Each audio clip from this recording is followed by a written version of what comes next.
आज यहाँ पर हम अडयाला जेल में थे और अलकादर ट्रस्ट केस की आज समाअत हो रही है अभी, जिसमें गवाह जो है वो लाए गए और उस पर क्रॉस एग्जामिनेशन जो है वो हो रहा है। खान साहब भी क्रॉस एग्जामिनेशन सुनने के लिए वहाँ पर स्पेशली रोस्टम पर गए। उन्होंने कहा मैं चेक तो करूँ कि किस तरह से झूठी जो है वो गवाही दी जा रही है और मुझे आइडिया तो कि ये कैसे इल्ज़ाम मेरे ऊपर लगाया गया है और कौन आया है यहाँ पर गवाही देने के लिए।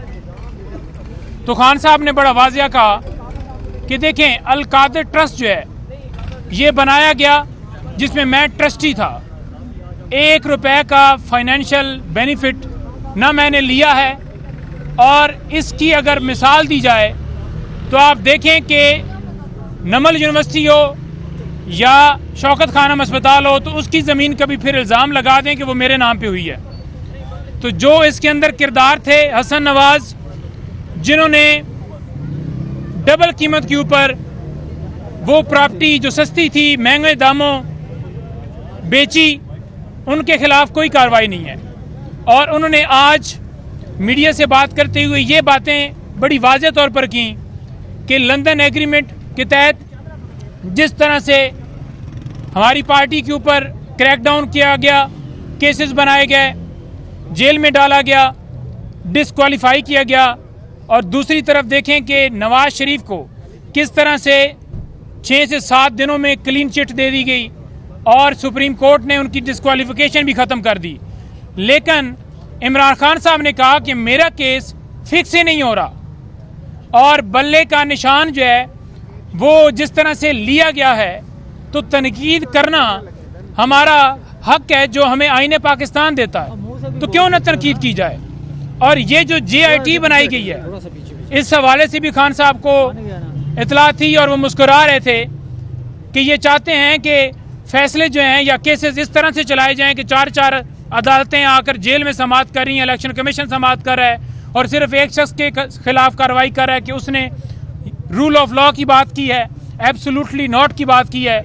उस वजह उन्होंने कहा कि मेरा कोई कसूर नहीं है, मैंने कोई करप्शन नहीं की, मैंने कोई अपार्टमेंट्स नहीं बनाए, मैंने कोई मिलें नहीं बनाई, कसूर सिर्फ ये है कि मैं इस माफिया के खिलाफ खड़ा हो गया।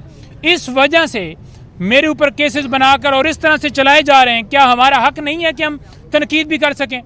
हम तनकीद करेंगे। और दूसरे नंबर पर उन्होंने कौम के लिए स्पेशल जो पैगाम दिया है, साफ़ी हज़रात ने पूछा कि आप कौम के लिए क्या पैगाम देना चाहते हैं 8 फरवरी के हवाले से, तो खान साहब ने कहा है कि 8 फरवरी आज़ादी और ग़ुलामी के दरमियान आपने फ़ैसला करना है कि आपने आज़ादी चूज़ करनी है या आपने ग़ुलाम रहना है। हमेशा वही मुल्क जो हैं तरक्की करते हैं, आगे बढ़ते हैं जहाँ पर रूल ऑफ लॉ होता है और जहाँ पर जंगल का कानून हो, जैसे कि हमारे पाकिस्तान में इस वक्त है कि लोगों को उठाया जा रहा है, अगवा किया जाता है, प्रेस कॉन्फ्रेंस करवाई जाती हैं, तजवीज़ कुनंदे तायद कुनंदे उठाए जाते हैं जब लोग नॉमिनेशन पेपर जमा करवाते हैं। तो उन्होंने कहा कि अगर एक चोर जो है, सबसे बड़ा चोर, उसको आप छोड़ देंगे बगैर किसी जवाज़ के और एक मोटरसाइकिल चोर या छोटी सी चोरी 1000-2000 की करने वाला है, तो उसकी ज़मानत ही नहीं होगी जब तक मुल्क के अंदर 2 कानून होंगे।